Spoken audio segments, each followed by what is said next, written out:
This is Bam Electric Ghost. We're live on the air with Brian Beck, and you are the chief operating officer, or you created your cybersecurity organization, Proxurve and Solutions. And I want to thank you and welcome you to the Bam Electric Ghost podcast. How are you doing tonight? I'm doing great. Thank you very much. But just so that we're all on the same page, I'm the dangerous guy out front doing the consulting work. So I'd be the senior consultant here who's helped to grow the organization. That's been my main focus, and we've done a fairly decent job, I would say. Oh, cool. You're the senior consultant. Sorry. Yeah, so we're going to talk to you about what your company does and maybe like some of your backstory and about what you're trying to bring the solutions to the industry and to the business world and people who are creative. Or there's a lot of creative people who have businesses and they probably need protection or need to understand how to use the tools we have today, because a lot of people, there's a lot of hype, there's a lot of truth, and there's stuff in between. So let's figure out what's going on. So one of the things I go, before we get to the heart of your story, I ask every guest a couple questions. What motivates you? Why do you do what you do?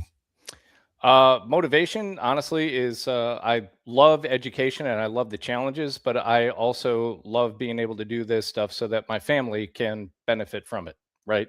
So serving others before myself has always worked very well for me and my family.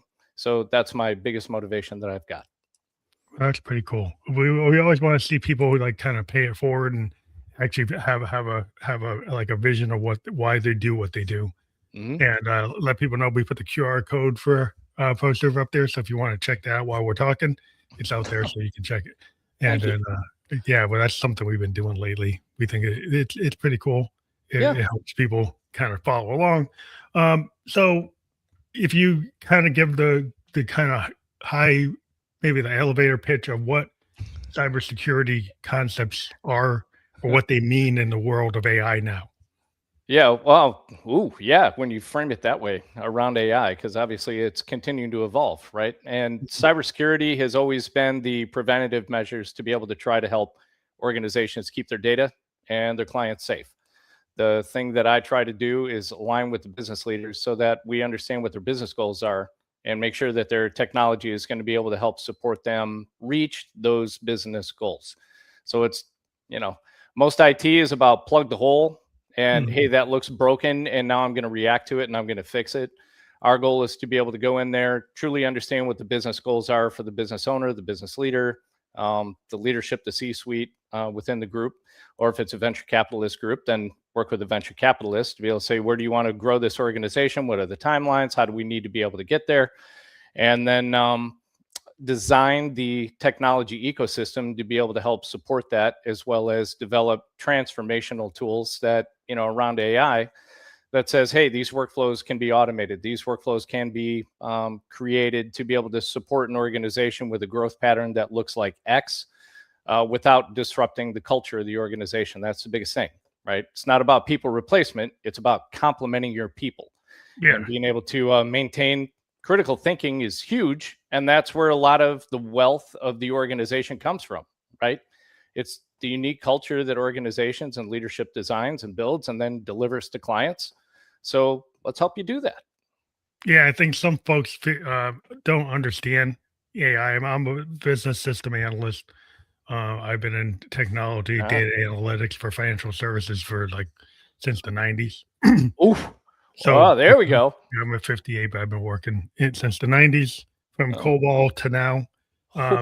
But one of the things that people don't seem to understand is AI is a predictive solution. It's it doesn't know really anything other than predictive mathematical algorithms to figure out what it's doing. So it's not a PhD. It's not the same as your subject matter expert. And if you think it is, I think you're making a mistake, because if you think you can get rid of your key person dependencies, no, you could align people, you can train people, you can mentor people, you can bring in a new class of people that can maybe supplement that person's knowledge and transfer it to this AI tool that assists them, but never fully replace the critical thinking of a human being, because the human brain is still more powerful than any computer on the planet.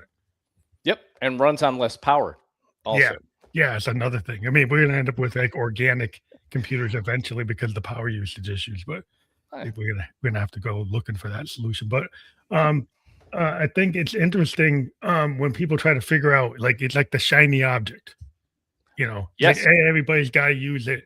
And a lot of times I've looked at like a lot of engineers or tech people, we can use it to supplement us. As a system analyst, business system analyst, I can go and blue sky an idea and do a proof of concept all by myself with AI, Yeah. Hmm. where I would have had to have a programmer and then they wouldn't give me one. So then I can't do it. Right now I Right. can blue sky things on my own and present them. That is Mhm. like levels you up. Like Right. that could make you have like a micro company. You could like micro create services with this far smaller group of people Hmm. and resources. And that's where I think the future lies is in people taking that tool and then figuring out like, well, okay, well, how do I handle cybersecurity? I don't know that. Hmm. Maybe I go to somebody like you because I know engineering, but I don't know that. Right. So Right. it's like, Yeah. you got to know what you don't know. Yeah. Yeah. No, I mean that's part of the whole thing, right? And AI is another thing that helps you define what you don't know. So where are the gaps in either process or critical knowledge or anything cultural within the organization?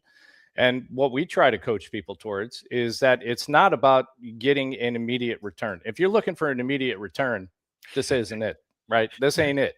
And firing your people, I mean, if you've read the news lately, You hire a lot of them back. legitimate news lately, I would say there's all kinds of news outlets that are out there, right? But legitimate news sources, they're talking about how Ford had to hire people back, Yeah, right? 300 like quality engineers, which I was Quality very engineers interested. because they realized, oh, hey, wait a minute. Oh, this can't replace our people. And that's never been the intent of the tool, although that was the hype in the beginning. It was Like how they get were rid of the selling it, people. maybe. I think they were selling it that way, Oh, or yeah. maybe they were acting. They say they weren't selling it that way, and then they seem like wink, wink. We are selling it that way. Yeah, pretty much. But it's always been a complementary tool. The challenge that winds up coming from it, and you know this probably better than a lot of people because of how you're already talking about it and you're using it, is that if you don't have a solid foundation underneath it, and that's Yeah. where, right, we come in. I tell a lot of people just when they're like, Brian, explain to me what you do. Look, think about this. I'm the concrete guy, right? Mhm. You lay down concrete, you put down that foundation. I come in and figure out where your foundation is broken, where it's cracked, where it's weak. Mhm. Do Yeah. we have the right foundation to be able to build our organization and scale it on top of? When you got the right foundation in, you can scale and you can build the most beautiful buildings that are available to you. But without that foundation, they're going to crack, they're going to crumble, you're going to have all kinds of repairs, you're going to have water leaks, you're going to have stuff that's going to exploit that building, right? Yeah. It- Yeah. I mean, Pest if you erosion, all that. yeah, if you're doing structural change, like in Yeah. Manhattan, and you don't know Oh, what the load bearing things are, you're and pulling then that in already from yeah, today. yeah, Yeah, you add 3 more floors without understanding like the engineering calculations for that. exactly. Yeah. And Maybe AI told you this, but like yes. somebody that actually knows the job Yeah, from like 30 exactly. years would tell you like you can't do that. Exactly. So if you set that foundation, then you structure your data correctly and you get the metadata in there so it's got context and you structure the tenant correctly so that it understands your people, your organization, your process, what you're trying to do, how you're trying to be able to achieve it. Now your prompt engineering and your critical thinking starts to really shine, right? Because Mhm. it enables and complements your people with the skills and they get closer or quicker to the root of whatever they are trying to be able to Yeah, work root on cause and solve. analysis. I mean, a lot of what you Yeah. do, I'm a liberal arts major when, I'm a Bowdoin guy, but the idea was that you learn about what you don't know. You Uh-huh. don't realize that you have to constantly learn, right?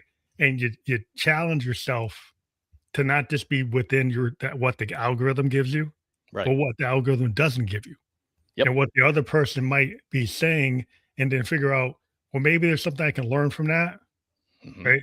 And just because I might not be the best at this, but maybe I can learn from this other person that is, Mhm. instead of just trying to tear them down.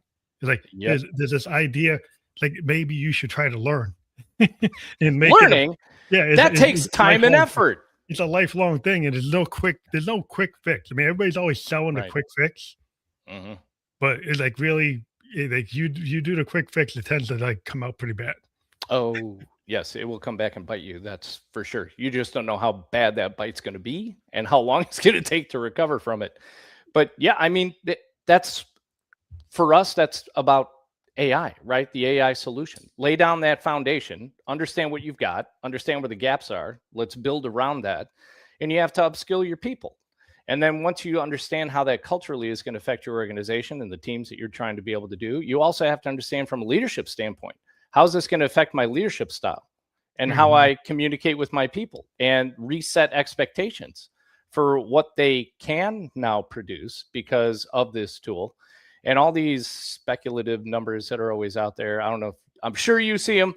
50% productivity growth. That's going to wind up coming from this thing. I understand, like the companies themselves that say that are not profitable.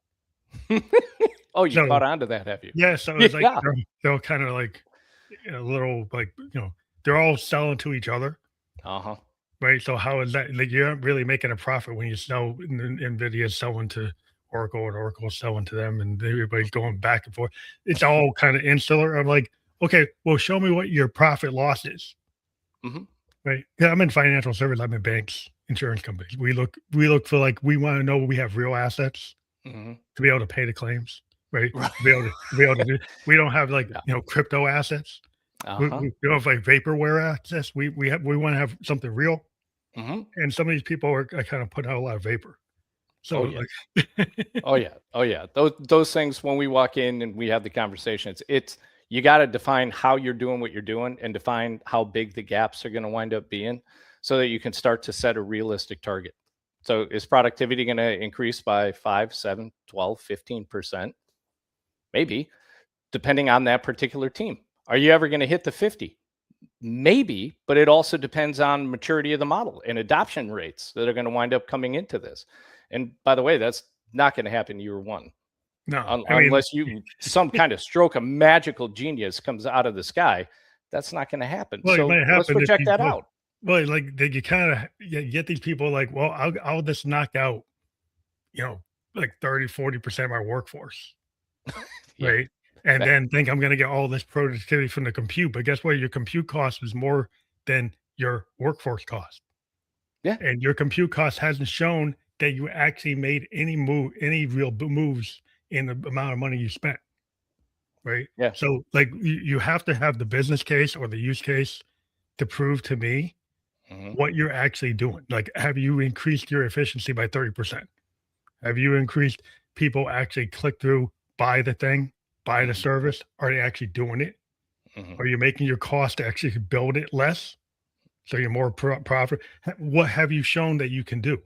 Like some processes you can immediately see through automation, efficiencies. You can pick up, I'm using less energy. I'm doing it faster. I can make more product, but you got to show me the numbers. Show me the numbers. Yeah. Oh no. I mean, I had 4 conversations last week alone that I can think of off the top of my head where they called into the firm and they literally said, Brian, I need AI. And I said, okay, to do what? And as soon as you say that to do what, if you're face to face with them, you see the look start to come into the eyes there. Or if you're on the phone, you get the something. It's like, no. I mean, it's not the magic bullet. I mean, you got to find the business case, like have your guys find the case. Exactly. Identify the goal. What am I trying to solve for? And then you just like Stephen Covey back in the day, begin with the end in mind. So I'm trying to solve for what? And by the way, leadership's got to be involved in this thing. And I usually try to tell people, and anybody going out there who's going to be making t-shirts on this, I've already got it coined. So there you go. But AI is not an IT challenge to solve. It's a leadership strategy to implement. So leadership's got to be involved. They've got to identify the business goals that they're going for. And if you're not going to do that, how do you measure the potential success that you're going to wind up having over what term, over what team, to be able to produce what result? And to your point, show me the numbers. How's that stuff all going to work out? And you have to understand the risk of these large learning, machine libraries. Yeah. You have these LLMs, patents. Man. Well, you have patents, right? You have copyrights, right? You have processes. if you don't watch what you're doing, you're gonna give your secret sauce to Yeah. the AI company, and then they're gonna rebuild it for somebody else. And you got to have the correct licensing, man. You To be you able gotta to do know that and configure those things, you it's gotta not know what you're just doing. download, press a button, and off I go. It doesn't Because you work that don't way. want it grabbing your source code and then send it through the web into the ether, Yeah, you that would know, be bad. or locking it up and then saying it doesn't know it did it Mhm. and then deleting it, which has happened. It So Yes, improvements have been made since those stories came out, but yes, I acknowledge they did happen. You hear about them in the news, and that usually also comes from the people that just don't know doing what they're doing. Yeah, I mean, what am I handling, and how do I do this correctly? They don't know. They're pressing buttons. They're getting excited. They're caught up in the hype. Their buddy told them to do this, whatever that happens to be. Use this. Download this agent, and then boom. Yeah, you really just have to understand, like, you get your lawyers. I mean, nobody wants to bring the lawyers in. I mean, but a lot of times, my brother's a lawyer, so he's always Ah, pushing it. But uh-huh, the idea is like you really do need to understand actually what environment you're in. You're in a business environment. uh-huh. Like you like you guys, every company has their secret sauce, right? Yeah. Everybody has their non-competes, they have their protective thing, their non-disclosures, like the stuff that you have. The problem is this is kind of like, I'm a musician, but I kind of go back in the day. Right. When the samplers showed up, Uh-huh. nobody knew they were going to steal the music, right? Uh-huh. The technology got ahead of the actual licensing. Hmm. So people were able to do stuff that was way beyond what the law said you could do, right? And then the law Yeah. caught up and said, no, you got to clear the sample. And then Hmm. suddenly you had to pay for it or you got taken down. Hmm. AI, and to me, in a lot of cases, it's like that. There's a lot of stuff that's going to get taken down. There's a lot of Hmm. stuff that you're going to end up having to pay because it allows you to break through a lot of rules, a lot of laws that you don't even realize that you're doing. Well, they're still trying to catch up with the cybersecurity laws, right? Yeah, I mean, I they're mean, way. I mean, compared s- to the EU. I mean, if you look at the s- EU, what the oof. EU has, but HBO, Oh oh, yeah. it's not competitive. But the fact is, there's certain things that you probably want to protect. Oh yeah. Well, yeah. But depending on how I was going to say depending on how the cyber law is written, but most cyber laws are not written yet. They're all conceptual and discussed and debated and all this fun stuff. So then you layer AI on top of it. Well, hold on a minute. We're still trying to govern Facebook. You still We have to govern. Like, do you own? Like, if you're an artist, do Mm, I own my voice? Right? Do I yeah. own that? Well, I supposedly own the song that I actually licensed. Right? That I actually have BMI record and I master. It's mine. I'm the Hmm. songwriter. I got a record showing I am. Hmm.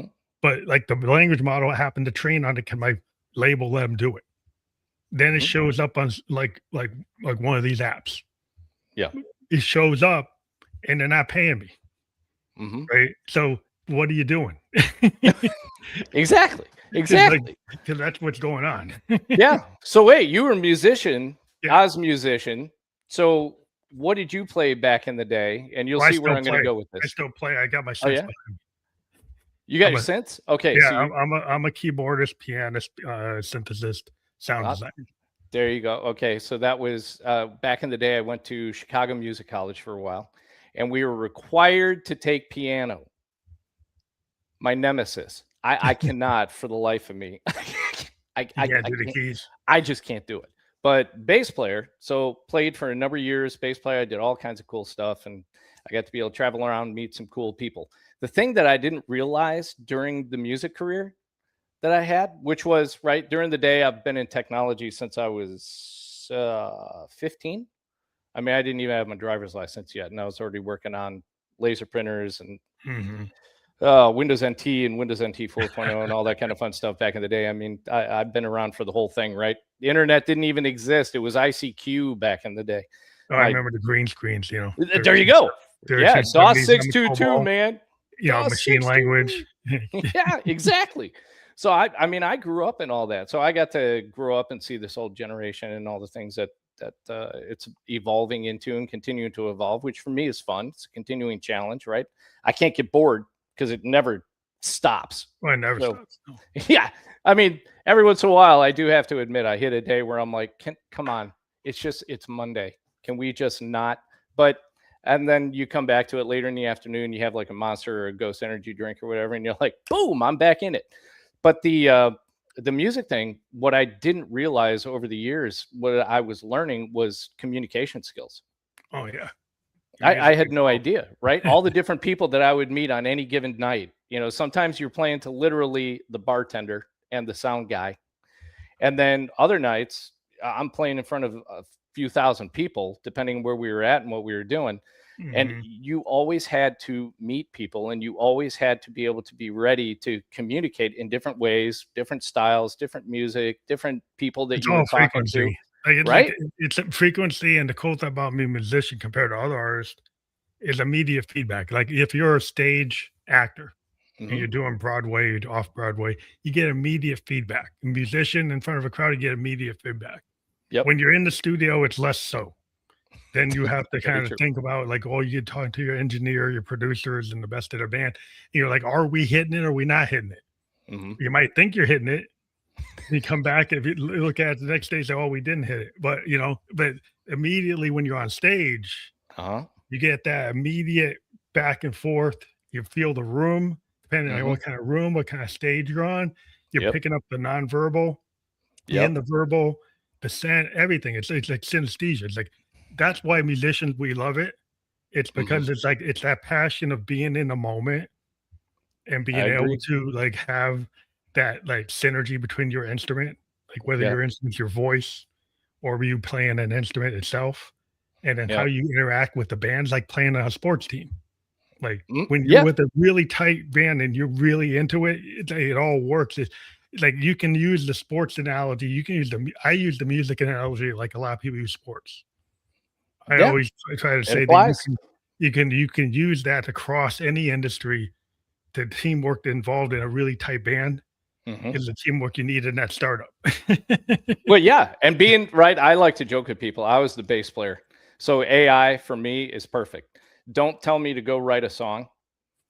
Tell me, Brian, we need to be able to do this. And then the creative juices kick in, right? The bass player in me goes, oh, I got something to work with. Now I've got ideas, and now I can start bringing the band together, right? Yeah, like you and the drummer. Yeah, the drummer's always like, and the bass player always kind of sync up. Yeah, and we got to be the guys who are bringing the rhythm together along with the melody, right? So we've got to be able to merge all these different aspects of the music that's coming together, the guitars, the vocals, all that stuff. We got to be able to bridge that and bring it together. Like you're talking about foundation. You're at that's a foundational thing, AI, same thing.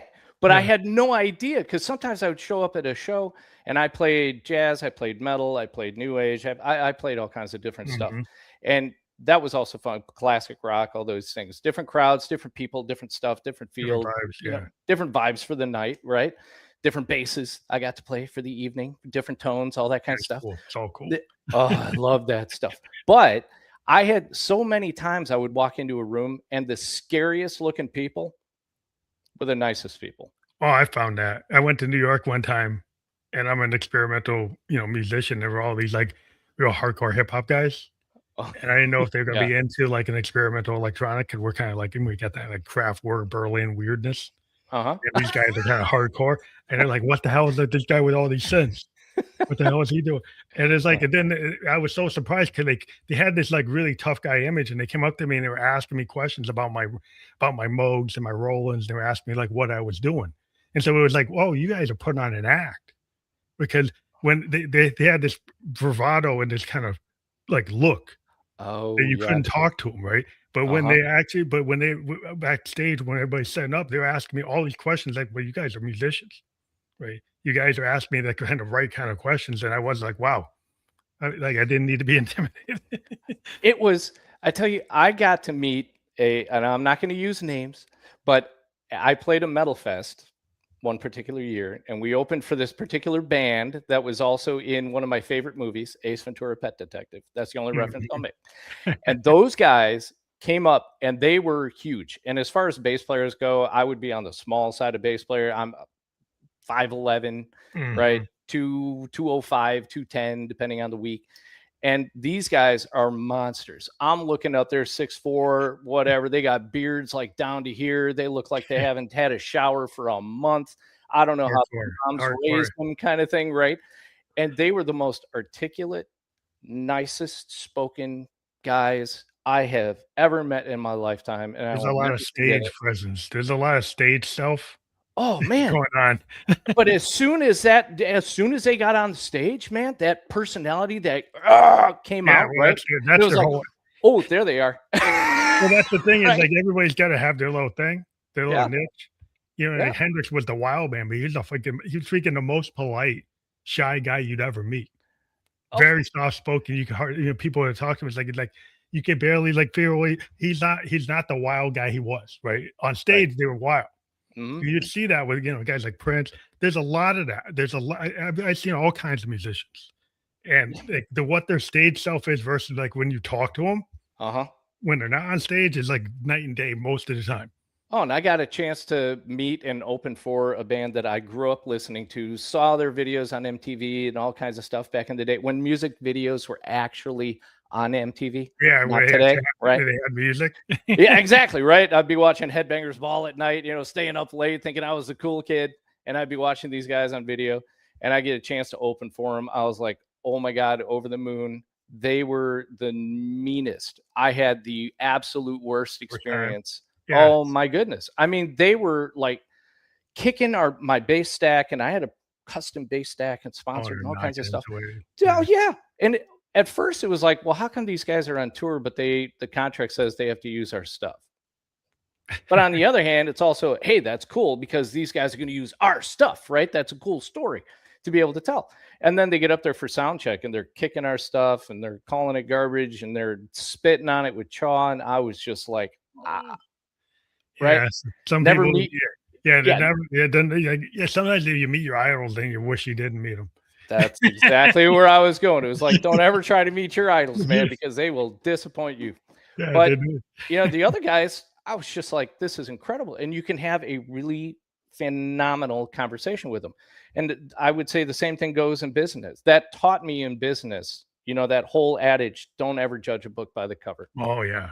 Well, sometimes you could get intimidated. Like I know I worked in Japan for a couple of years there, like in 2004, Oh, 2006. And man, I want to get there. I had to spend a bunch of time getting prepped to go there, and I had to take classes. I had a sensei. I had interpreters and translators. I mean, my family was Wow. there. My daughter was going to school. It wasn't back and forth. I was there as an expat living in That, Roppongi. that Right would be incredible. I would near love that. Shibuya. It was really cool. But Yeah. it was very initially intimidating because like I had to get into the culture. Right. I had to like if I Oh, want to yeah. get around, I actually like if I want to go to the grocery store, I better learn how to like ask for stuff. If I Mhm. want to go around in a taxi, I better learn Yeah. how to say how to get home and Mhm. how to get to where. So eventually, because you're in there, you're forced to learn. Mhm. Because if you're going to be there for 2 years, then you kind of the human mind will actually figure it out, and you Mhm. learn how to do it because you're forced into it. Yeah. Like that's the best way to learn it because if you're actually there, then you're forced to learn. But in itself, it's like this the business culture. There was this whole idea of like not a zero defect mindset, Uh, and we had some we have American company coming into a Japanese market, and we'd have the home office in America saying, why are they going and looking at every like low level bug and thinking it's like a high level because like they have a zero defect mindset. oh, yeah.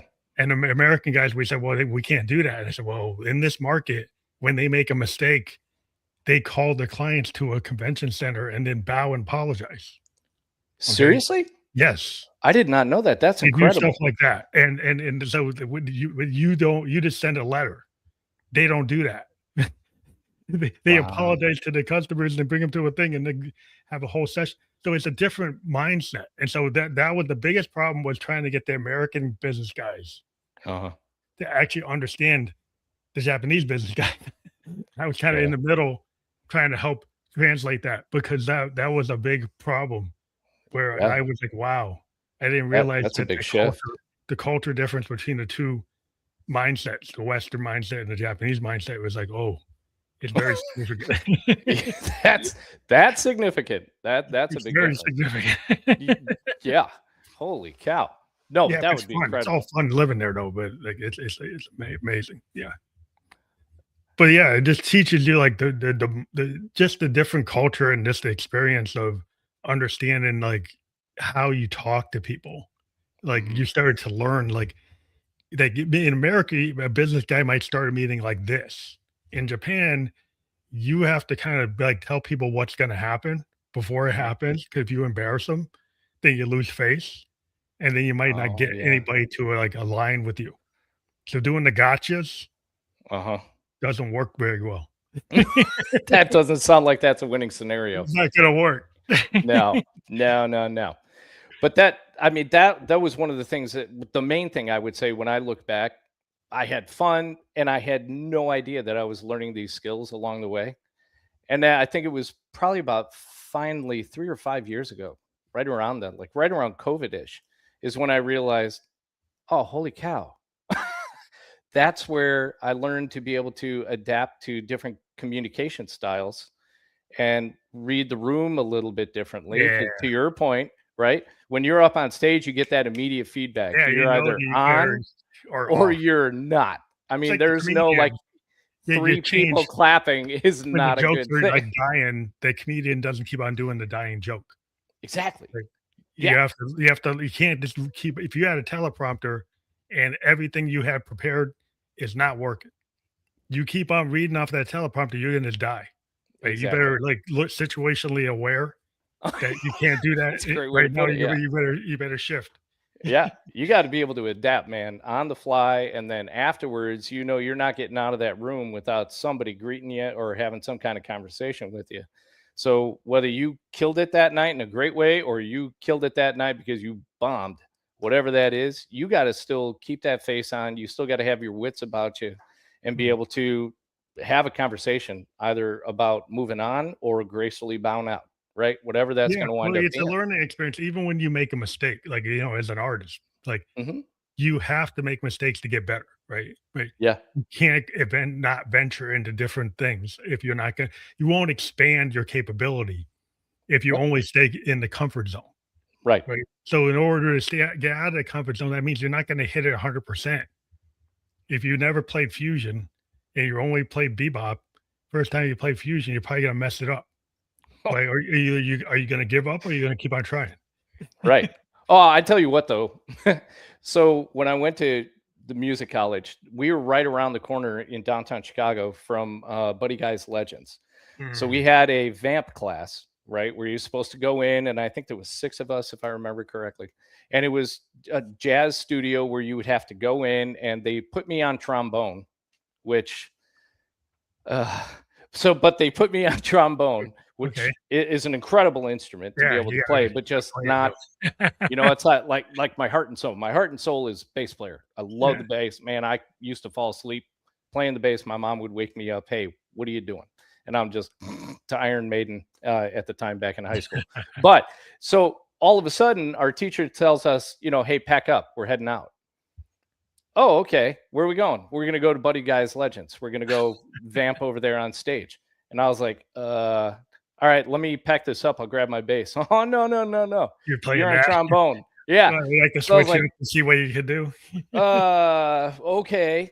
And so we go up there and we get on stage, and there's absolutely nobody in at the time. I was like, okay, I can do this. That's all right. There's nobody here. I can bomb. I can do whatever I want to be able to do. We're here. It's here for the experience.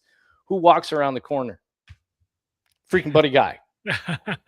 And it was No pressure. just, No yeah, pressure. exactly. And I'm sitting there and I'm side to side, and they're getting ready to cue me up.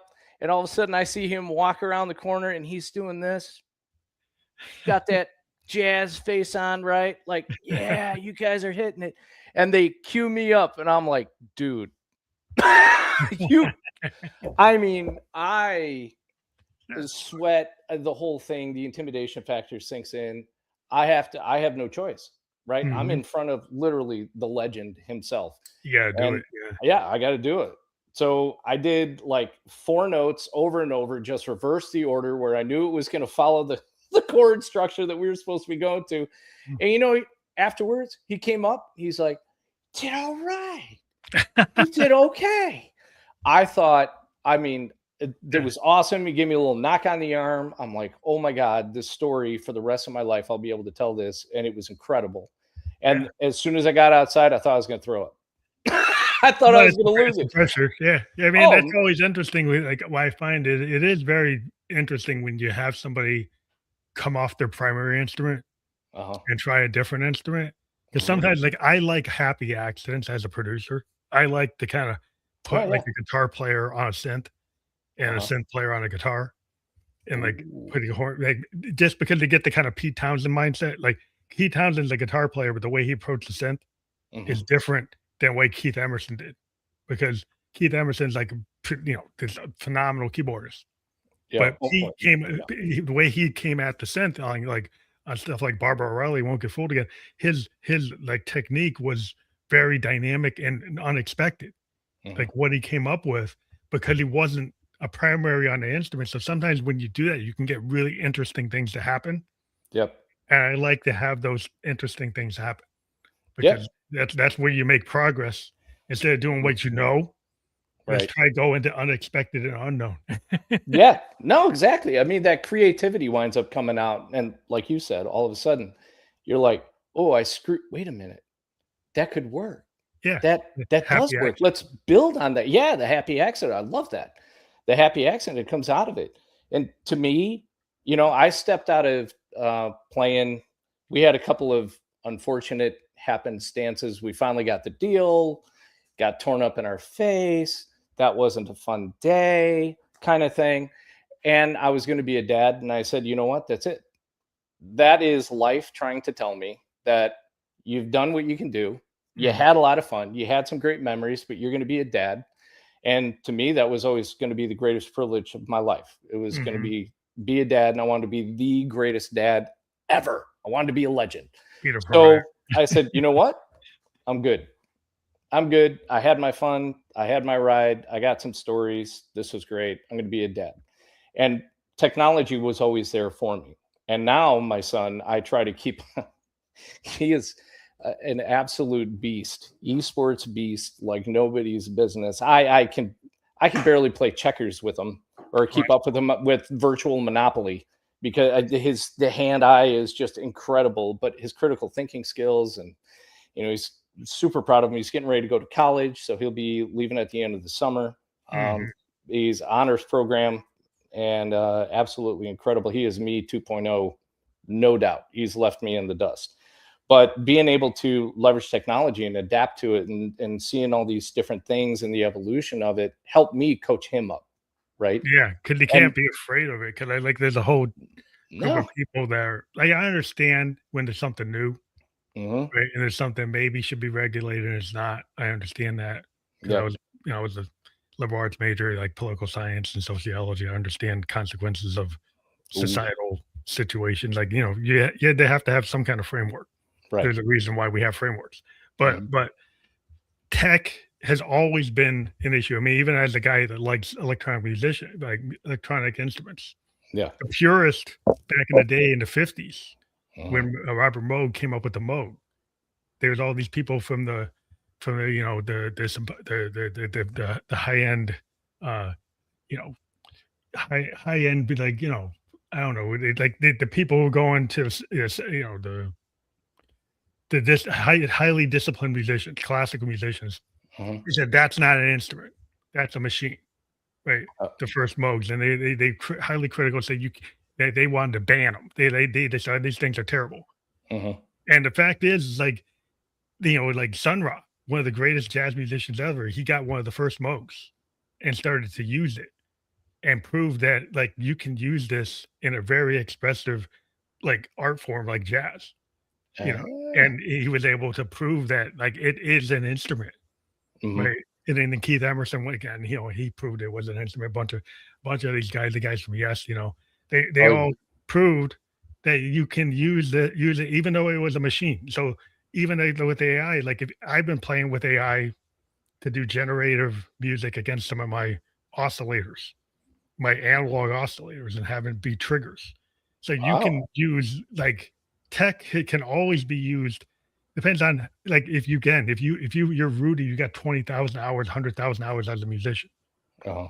You can take like a pedal, you can take like a DX7, you can take a D50, you can take any kind of high tech thing and then still have artistic integrity behind it. Yes, and actually use it 100%. as a tool. So like you don't have to ban everything. Why don't you just look at how you could use it, right? And don't Mhm. know, I understand if you have 100% of it was created by it, then whatever, that's kind of cheesy. But Yeah, but if you want to actually like help it, like create your help in your process, help in your workflow, I right. don't think there's anything wrong with that. I think it's when No. you have it write the whole thing, and then that's the problem. Yes, yes, yes, yes. That's part of my beef with 80s music. There was way too much electronics, and where was the people that Yeah, was you in need it, to right? write it. Stevie Wonder was into electronic music, but he wrote Yes. it. Yes. Yes. I mean, there are definitely exceptions, but there are definitely bands where it's like, Too dude, much. no. Too Yeah. much sequencer, not enough on the keys. You know, Exactly. if you're not What was Bernie it, Milli Worrell, Vanilli back in the right? day? I mean, it But then wasn't when even they Bernie, them. yeah, Milli Vanilli, they were all like it's all sequenced, all like. But you think about like a Bernie Worrell and Funkadelic, Yeah. master keyboardist, using all the Cool. modes, all this, totally using electronics, but having like classically trained, Uh, came up with all these funk riffs that hip hop is using over and over again, mhm. sampling them. But Yeah. like he came up with those along with Bootsy and the Yeah. rest of them. But like, You're so you throwing can all this use, at me, man. Woo. yeah, you can use all that tech, but Yes. if you're an artist, you can use it really well. Oh, well, yeah. I mean, that you're right. That's the creativity, and that's the complementary to the person, right? The Yeah, person is the root of it, the start of it. This is a complementary piece to be able to help you take it, like you said early on, next level, yeah, right? It can AI complement is you. the You next can level. learn from it. You can get greater ideas from it if it's used and set up responsibly and correctly. Yeah, because AI, like the cool thing, like they're using it to create, biochemistry and, and creating like new cures and stuff because it can run, and like let's say you have all these permutations of viruses Hmm. and you run AI through it to try to do what humans can't do, right? Well, run through all the permutations, give me all the possible scenarios, run through them faster than I can. Hmm. Give me all the answers. It would have took me like what 5 years to do it, Hmm. but then you have all this compute, where then suddenly, like if we got all these strains of a virus, now Hmm. you can have a super vaccine that actually takes care of all the strains because the computer went through all the scenarios and figured something out that would have took you too long, right? So that Yes. The only thing that I will say is it will run those different scenarios to be able to run. Well, it's going to use the algorithm to run the scenarios and give you the possibilities, right? The skill set for the human is recognizing where the miss is, if there was a miss, but also running a different angle yeah, on what the computer is producing and having the skill to be able to and the knowledge to be able to apply it and recognize it, ask the right question to challenge the answer so that you can get to the real solution at the end of the yeah, rainbow. the human Right there, being, right? like the PhD, the doctor, Uh-huh. they're still going to be the guy that makes the final decision. Yeah, They're just it's going to got to have be. all this. They're going to have all this compute to help them, but the Right. compute's not making the final decision. The human Correct. being in the loop with the PhD with the credentials, Yep. the engineer with the credentials, Right. Carnegie Mellon guy, Yeah. he's going to do it. The MIT guy's going to do it. Those guys Exactly. are going to do it. Right? Right. Yeah. Yeah. But that's, I mean, you could scale that's like a super case, right? And it does happen. Obviously, that's a super case. But you take most business leaders in the SMB space, and it's the same type of principle. Like if we're trying to just improve our customer service, great. We're going to be able to deliver better customer service, or maybe we can do it after hours where we didn't have the capacity to do it before. And you notify the client or the clients that are reaching out to you that, hey, this is, I don't know, Stella, our AI assistant that can help you, da, da, da, da, da. And then during business hours, if we need to follow up, we'll follow up with you and we'll have one of our agents reach out, right? Yeah. You didn't have that complementary piece before, so you couldn't do it. So who knows how much business you were losing previously. Yeah. I guess the problem would be if all you have is Stella and there's no human, then you might lose people. The and organizations are trying to do that kind of thing already, and it's not going very well. I No, will 'cause tell I you. think that's always the thing back in the day when they used to have, like, the voice systems that, people thought that was, like, high tech. Well, I guess it was, but, like, it would It, go through all these branches, And then people would get like, I'm lost in the branches. Like I'm lost in I can't Yeah. get to a person. Yeah. It's not giving me where I need to go. I keep on going back to 7, then I go back to 5, and I go back to 2, and then make me go back to 1. I gotta do it all over I again. still run into that. I still run into that, and I gotta hang up and I gotta start all over again because they Just don't hit have a way to 0 be able on to go get to the back. person, 0 doesn't work. Those drive me crazy. That, or you just sit there repetitively going, customer service, customer Customer service. service until it finally kicks in. Yeah. Yeah. Yeah. Or so I've had a few where that doesn't even work. You have to say agent. Agent to get in. Agent to get in, which is funny because I'm talking to an AI agent, but the He's AI gonna send me agent to another one. yeah. Maybe send me to another one. Oh, you want the real agent? Oh, Yeah, I got it. I Yeah, don't I'm want gonna the get you AI that agent. one.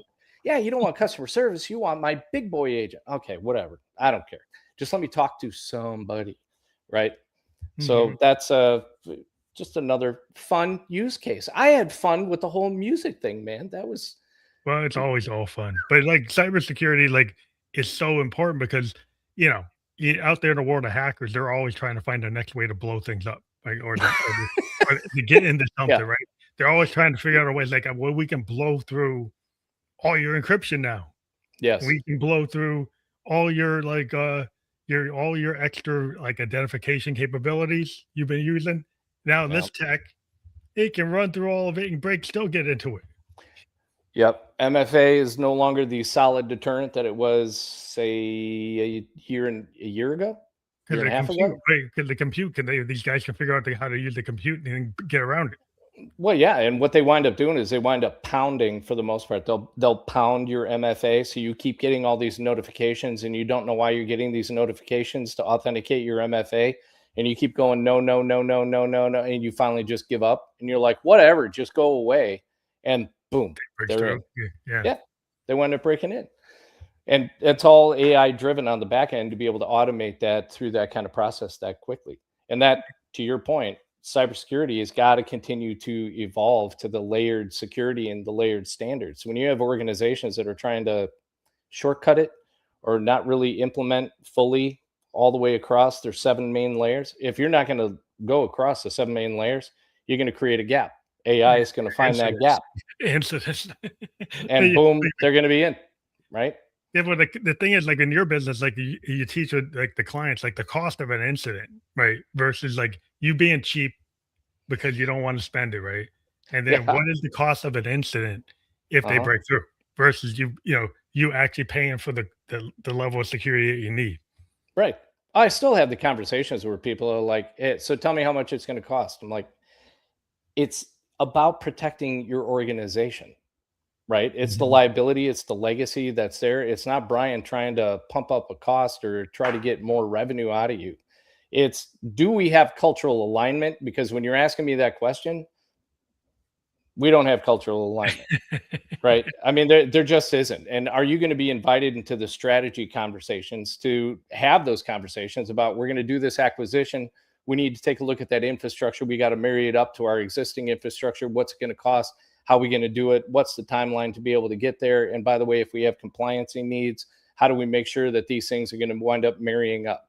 Right. How do we do that? How do we coach the people? How do we bring them in? You're not going to get invited into that room, into those conversations, when the concern is, so how much is this going to cost? I need you to give me 10% off. Yeah. You know what? I'm out. You're not I'm gonna do out. it. Yeah, you don't want No, to do it.